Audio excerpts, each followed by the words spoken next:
Good evening, ladies and gentlemen. Welcome to the Rock and Roll Union Streamcast. I am CT as always.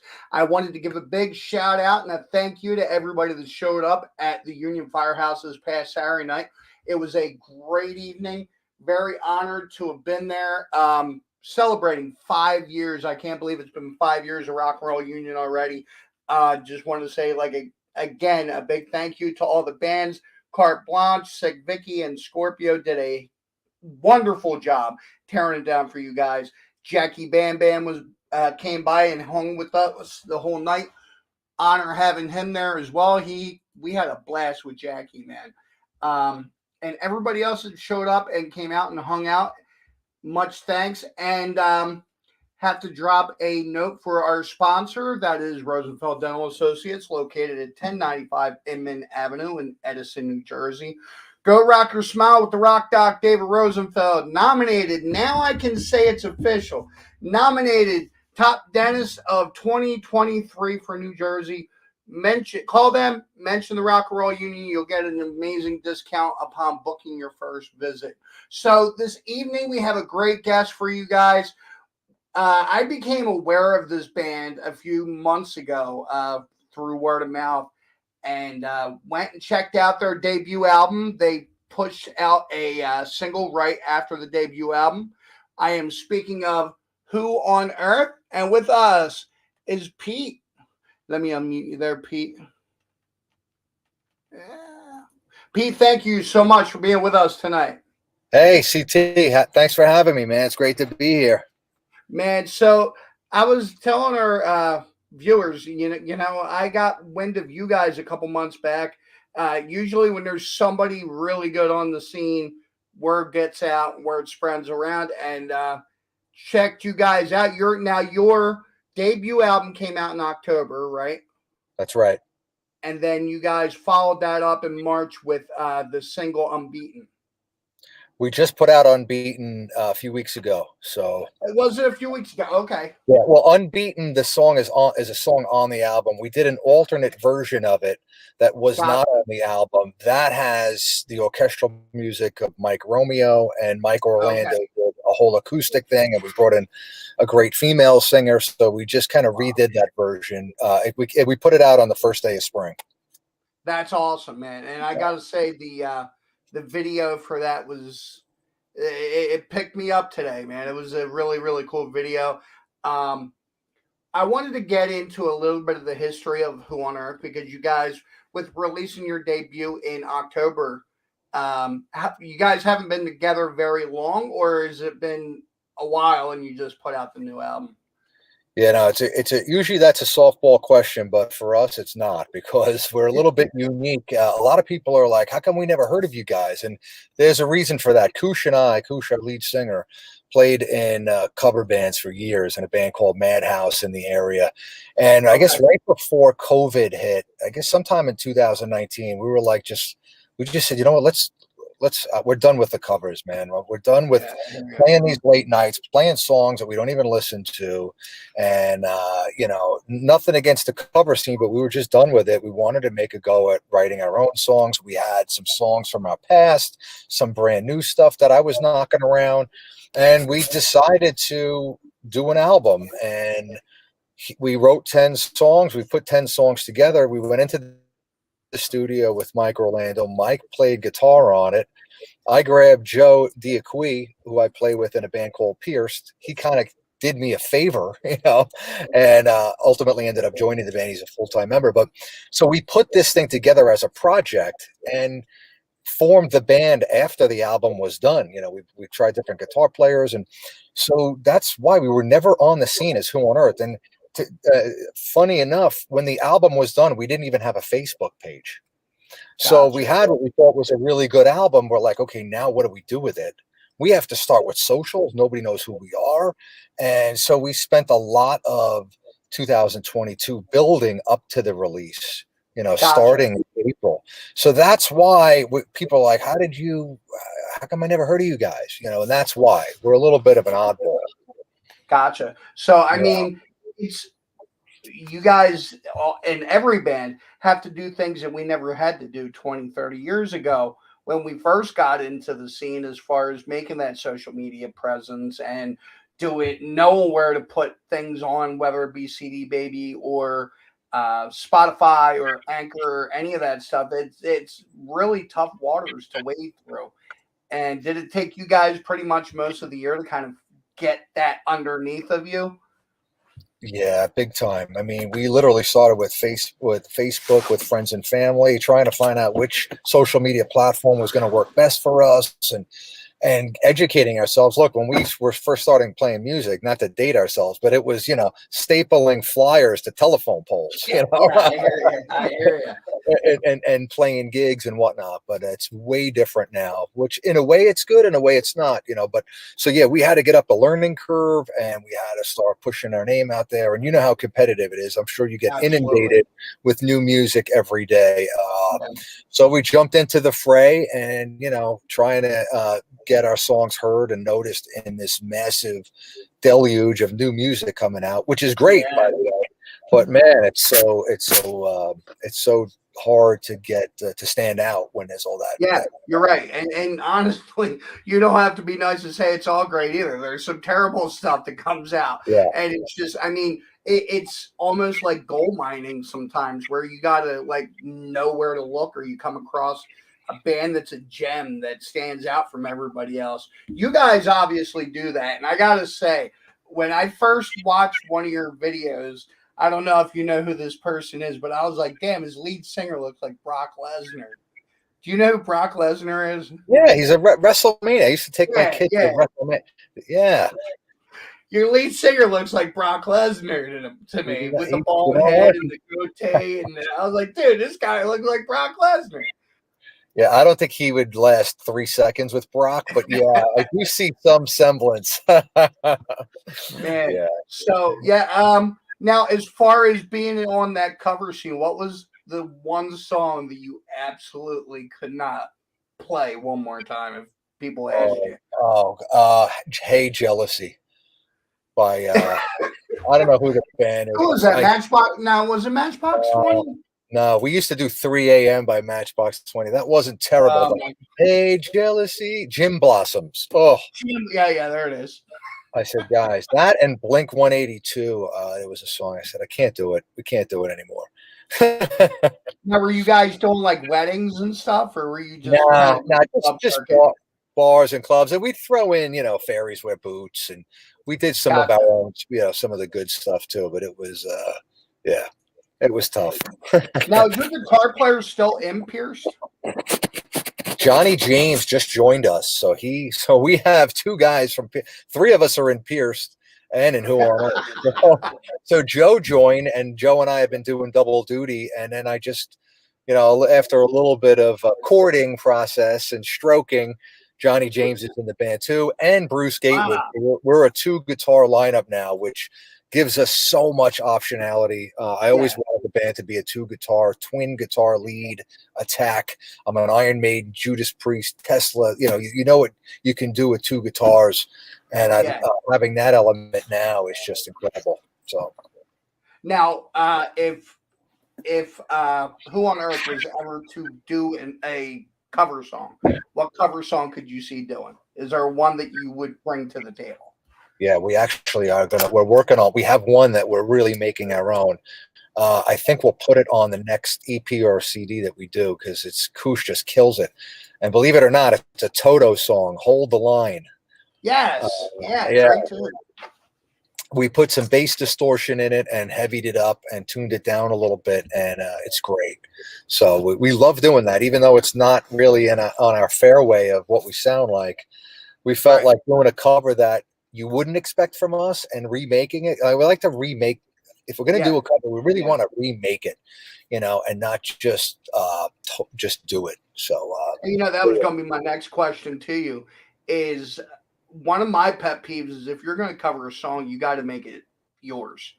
No matter what you do, you got to make it yours. You can't just carbon copy the original. And so, as far as making it yours, you guys, like you said, you just did that with the bass distortion and everything else that you added to the song. Really looking forward to hearing that. Now, with one album behind you guys in October. Yep. Are you guys recording now? Is there anything on the horizon as far as anything yet, or are you guys still really kind of getting your feet under you? Both, actually. We've got a couple. We like to run things on a few parallel tracks. So we're still promoting the album and we're still putting out content for the album. So we've put out quite a few videos. In an ideal world, I would put out a video for every song, especially since it's our debut album. Right. With every song, if somebody catches a song they like from us, they don't know that we have a full album out there. And one thing I'll say is we have 10 songs on this album, and they're all very different from one another. They all have different messages and different content. So I really want to highlight as many as we can and take our time with it to sit with it, let it marinate. So we have two more videos for two more songs. I think one is going to be the video is actually going to be submitted as a premiere in a film festival in Jersey City at the end of June. And then we have another video that we did using all AI generated images, and it is so cool. So I think we might put that out in mid-May. So and in the meantime, I've got 12 songs pre-production and 12 brand new songs in pre-production, and that's bass lines. Mike Orlando did some kind of scratch guitar to it and some pre-production drums. Joe and I have probably gone through about 7 or 8 of those together, getting the bass and drums locked in. So we're still on the album, but we want to be that band that comes out with something every year, like it was when we were growing up. Right. And and we're in a single world, single EPs. It's okay to do that now. So actually, Koosh is going to be here all week with me, staying with me. We're going to be working on melodies and lyrics for some of these tunes, literally starting tomorrow. And that was going to be one of my questions to you, as far as doing the EP or doing the album. We live in a singles world almost now, where like bands are releasing singles and not full albums. And honestly, my wife puts it this way: if she wasn't able to listen to the album, she would never find those hidden gems that were on that album. Now, with us being in that single world, it kind of does away with that. How important is the album idea to you guys? It's important. I mean, I think the minimum we would do is a 6-song EP. And if we do that, I'd like to do another one not too far in the future and then combine them. But I agree with you. I like to put out some kind of opus or 5 or 6 songs, highlight 1 or 2, do some videos, pick the ones that you really think are going to attract people to the rest of it. Right. Yeah. And have those gems. And because think about it, like we used to listen to albums, and it was great to have those rarities, or when you were into an album, you're like, what, this week, this is my favorite song. Last week it was this, and next week maybe it'll be something else. So I would like to offer that. I think we did okay with that on the debut album, and I'd like to do that again. So I remember I think both of us grew up in that era where you laid on your bed, you had that leaflet in your hand or the sleeve that came out of the album, and you could sit there and read the lyrics, you could interact with it, and that's how we all knew all the words to every song that was out there, was reading the leaflet jacket. I think you guys are kind of doing that in a different way, which is maybe the 2023 version of it would be the lyric videos like you guys have released. That, to me, that is like sitting there and absorbing that. Is that the thought going into that? Like, what was your thought as far as releasing like lyric videos? We wanted to do, like I said, videos for almost all of the songs. When everything is said and done, we'll probably have put out a video for 8 out of the 10 songs. And I think 3 or 4 of those are lyric videos. 3 of them at least are lyric videos. So we want each one to be different from the other, and with the lyric videos, like we did one for Down and Out, and we're in it, and we used some funky effect on it. For Unbeaten, we didn't want the band in it at all, because we wanted the song just to be about the meaning of the song and not have any distraction. That's a powerful, amazing video. I mean, that was really, I saw what you guys were going for, and you more than achieved that on that. Oh, thank you, thank you. That song means a lot to us, just because, especially, we recorded the album during COVID. We were as confused and baffled and everything as everybody else during COVID, and we just felt coming out of that. We were sitting on that alternative version for a year and a half, like not knowing when to put it out. And we had the lyric video in our back pocket for a while, just trying to figure out when is the right time to put that out. And we just felt now is the time. People are coming back, and everybody's been through a lot. And Yeah, there's so many divisive things out there. We thought this would be a great way to help unify people yeah, on a personal yeah. level and on a communal level. And so we didn't want the band to be in it. Doesn't matter what we look like, what we, what keep it about those images, those powerful images about helping other people, about overcoming personal tragedy and that kind of stuff. Like, isn't it nice to have something positive for a change?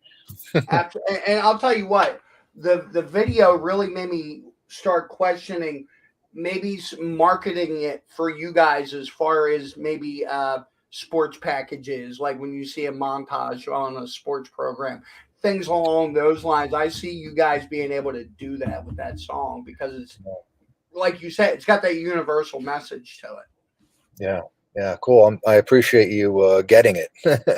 Yeah, dude. I mean, I was like, we just said as far as pro wrestling, the montages that they put together for that, and like to me that like I get into those thoughts with certain songs, and that song got me into it.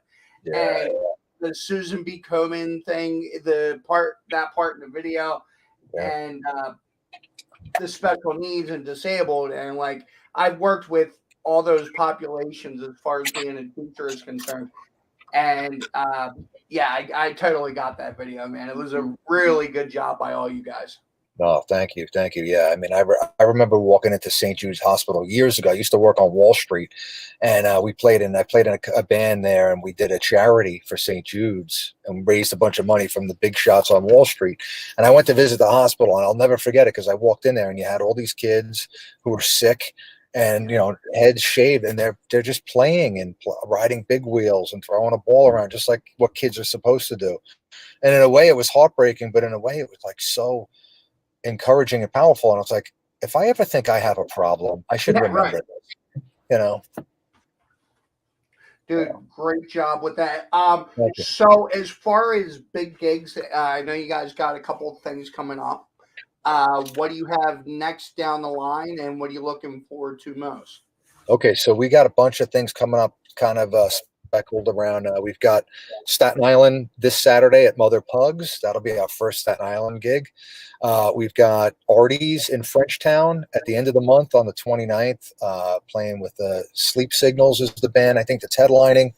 We've got the Debonair on May 13th with Shallow Side, Reality Suite. So that'll be a good bill. Those are a couple of really good bands.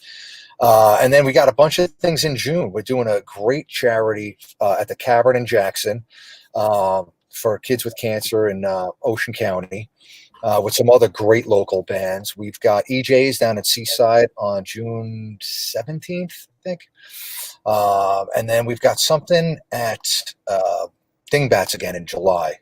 It's all on our website, whoonearththeband.com. We just redid the website. It's all on there. I gotta say, man, it's crazy to me with all the things that you just listed, how we were a few years back and nobody going anywhere. Feels good to be back into the swing of things. How about for you guys? Oh God, yeah. And I tell people, listen, remember when trying to get people to come out isn't so easy these days, Yeah, unless it's like a big marquee venue or like Iron Maiden or something. Everybody comes out for that, but it's like, hey, remember when you couldn't go see live music? Now yeah, it's your right. chance. And for 10 or 15 bucks, like Yeah. you can see 3-4 bands. And I don't know if you were at the Stone Pony shows in February. There was 2 nights where there was all local bands, 4 local bands. I thought I saw you that night. I did see you. That's right. Yes. I was there for the Black Rose Rebellion, and trying to remember. Corvid Corpus was on that bill. Yep. Yeah. Bomb Ranch, and I'm Bomb trying to Ranch. remember, and then there was one more. It was the band with Tattoo Tony's band. Broken Broken Past. Yep. Yes. How could I forget Tattoo Tony? That's Yeah, right. I saw you there. Yeah. that was a So great listen night. back. I went live on our Facebook saying, this is original music. Like, to me, that's a big Oh, thing. When yeah. when we start seeing more people coming out for original music, I always tell people, and everybody knows history, music, trends, they're all on that circular pattern. And I feel like rock is on its uptick. Are you seeing more people out at the shows? Yes, and what's really encouraging is a lot of the bands we're playing with now. We just did a show at Dingbats, and there were the two bands that went on before us were young kids, like That's like awesome. real young, like early 20s, and rocking out. One band had like a little horn section, so they were trying to do their own thing with, That's killer. and it was just like, and the stuff was good, but it was just like, wow, this is great to see the youth back playing instruments, which actually I think was another a good side. It's actual benefit from COVID. A lot of people picked up instruments. I Yeah. remember going into the Guitar Center and the wall was blank. I said, "Are you guys going out of business?" They said, "No, we can't. We sold out and we can't get any more in." That's awesome. So a lot of bands were practicing and playing and getting their stuff together, and a lot of young bands out there. That to me is the most encouraging thing.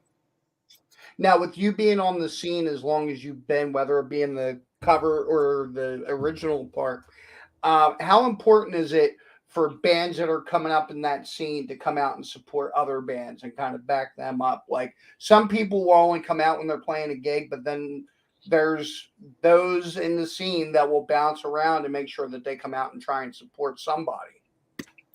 I think it's incredibly important. First off, on social media, I always say anytime I'm on a post with a bunch of other bands, I say, hey, let's all follow each other. Yeah, First and foremost, and then secondly, I think it's huge to go out. I think it's good for our band and it's good for the scene. Look, you go to see other bands, they come to see you, and then guess what? You have a scene where when you go to play a yeah, show, or you go to a gig, there are people there.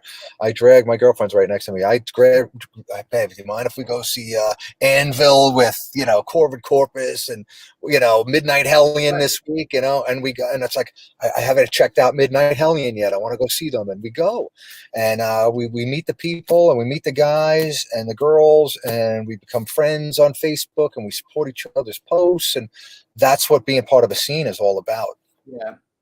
Now, as far as the younger generation coming up, if you could give support or words of wisdom to those that are coming up, the younger heads that we were just talking about, what would Yeah. you tell them? What would your words of advice be to that next generation?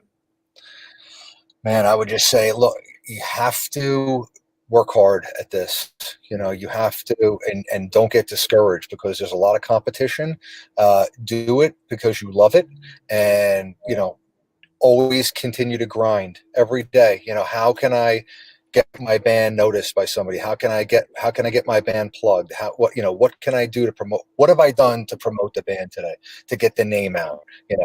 What can I do with the music that's a little bit different? What can we do to stand out and keep grinding, and don't get discouraged because it is competitive, but Absolutely. if you love what you're doing, just go have fun with it. Work hard though, roll up your sleeves, and push that band every day. There was something that dawned on me. I want to say this week, maybe a day or two ago, as I was teaching my middle school class. It dawned on me that TikTok is now like that generation's MTV. That's where a lot of these guys are getting their music, is Mm. those little blurbs that are online, whether it be TikTok or Facebook or whatever. Um, have you guys really put a lot of thought and meaning into the social media end of what you guys do? And how hard was that to kind of get a hold of? Yeah, no, we post a lot. We use social media quite a bit. Not so much TikTok. We find that the people who are into Who on Earth really aren't on TikTok for the most part. Gotcha. They're more on Facebook, some on Instagram. We found YouTube to be incredible because we do put pride in our videos and we do invest in them because we think it's an important medium to get our stuff out there. We do use YouTube also. TikTok, you got to have if it's over 15, 20, 30 seconds, they don't want to Yeah. watch it. And that's really not the crowd we're going for. We'd like to Yeah. have, I'd rather have 10 people watch a full video from us than 1,000 watch a 10-second clip and just swipe right Yeah. away. Yeah. So, but yeah, we use it, man. And if you use it the right way, you can let people know who the band is. There's cool things. Like I say to myself, if it was Maiden or Volbeat or Clutch, some of the bands I love, what would I want to see? I would want to know a little bit Yeah. about them Right. personally. I'd like to hear them talk about what a song was about, maybe see them jamming on their guitars or whatever. So we try to do some of that stuff and let people get to know us. And, I gotta say, I came across a few of them, and it was just you guys sitting in the studio, maybe talking a little bit about a song or yeah, tracking or things along those lines. And I got it great. I think you guys did that very well. And honestly, yeah, I'll absorb any rock doc that comes down the pike, man. yeah, I'll watch documentaries on rap artists. If it deals with the music scene, I'll watch it. And yeah. I absorb things like that. So I gotta applaud you guys. Honestly, you're the first one of the first bands that I've seen that have done that to the Mhm. level that you guys do that. It's almost like watching a behind the music kind of thing. Yeah, yeah, yeah. Look, we don't know. I mean, we're not that young, so I don't know if this is the first of 5 albums, if the first of 2 albums, the last album. Who knows? Right, right. But we really wanted to make it, give it everything we had. And And I so know that you guys have had a lot of attention from overseas. I saw on your website that you guys have been reviewed in other magazines and things along those lines overseas. yeah. And what is your thought on like the current American scene and like it's got to be different overseas. I mean, honestly, like I talk to everybody, and it seems like Europe is the way to go anymore. Any thoughts on the American scene and like what we can do to maybe get back into that? I think we've fallen off. If you go to Europe and you go to South America, metal and hard rock is still the preferred music there. Our videos explode when we boost them and promote them in South America, and like you said, the interviews and the interest we're getting from the UK has been awesome. I mean, magazines and reviews and all that stuff. But here in the US, I mean, look around. Who's selling out the stadiums? Taylor Swift, Ed Yeah, Sheeran, and nothing against these acts. They're incredibly talented. But what do the American people want? They want a lot of pop. Yeah. yeah. Who are the big rock bands that are left playing stadiums? You got Foo Fighters, you got Metallica, Pearl Jam sometimes, I was um, speaking with a club owner. We were like, how many more years can we expect from these stadium bands? Like, what's right, coming up like next? right. And I don't know if we have an answer for it. I don't, I mean, I don't see, okay, so that's a great question. Who's the up and comers right now for that? It's not going to, Ghost isn't going to play a stadium. I mean, they've gotten to the arena level. They're somewhat, but, you know, They're even not the going to arena, play like your football stadiums. no They're not. way. No. No, And not I going love to, Ghost, and I've seen Ghost in every kind of facet arena. I've seen them at the little club level when people really didn't know who they were. Saw them on the festival level. Then hmm I saw them open up for. They had their own show in. God, I want to say not the TLA. Maybe it was the Fillmore in Philly. mm, And then the next night they opened up for Iron Maiden. And then I just saw them on their tour last year with Volbeat. So I was able yep, to see this band kind of develop. But yeah, I agree with you. It's not a football level, like football stadium level band. no. It's not going to happen. I mean, even Def Leppard, they had to go out with Motley Crue and Poison, right, to do a stadium. And if that's your hair metal is your thing, it's a great lineup. But they had to stack it. Yeah, So I don't know, but you know what? I'm fine with it because I love the smaller venue. I love the Fillmore. absolutely. I love clubs like that, Starland Ballroom. I mean, when I can see my bands there, it's awesome. The Hell yeah, summer dude. stage, yeah, I saw Jeff Tate at the Starland Ballroom, dude. I was in my level, man. It was like I can't believe he's playing Starland. Like these I small little spots. My first concert ever was 1984, Queensryche on the Warning Tour with Maiden at Radio City. Wow, what a Uh, show!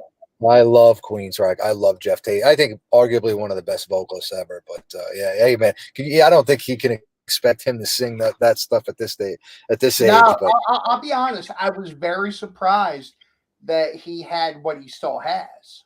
yeah, So, like, he still surprised me because I've seen Jeff Latour hmm version Queensryche, and not to take away from Jeff Latour, but I think Jeff Tate is still superior. Like, still has that better voice. yeah, So, I mean, maybe it's me being that old school metalhead, but like, I yeah, prefer it is. Jeff any day. Yeah. But as far as people finding your music, how can people go about that? Streaming services, things like that. Yeah, it's on all the streaming media. We put it out through TuneCore, so it's everywhere: Pandora, Amazon, Spotify, Apple, you name it. Amazon, YouTube. You know, you can get just the songs off of YouTube. So that's everywhere.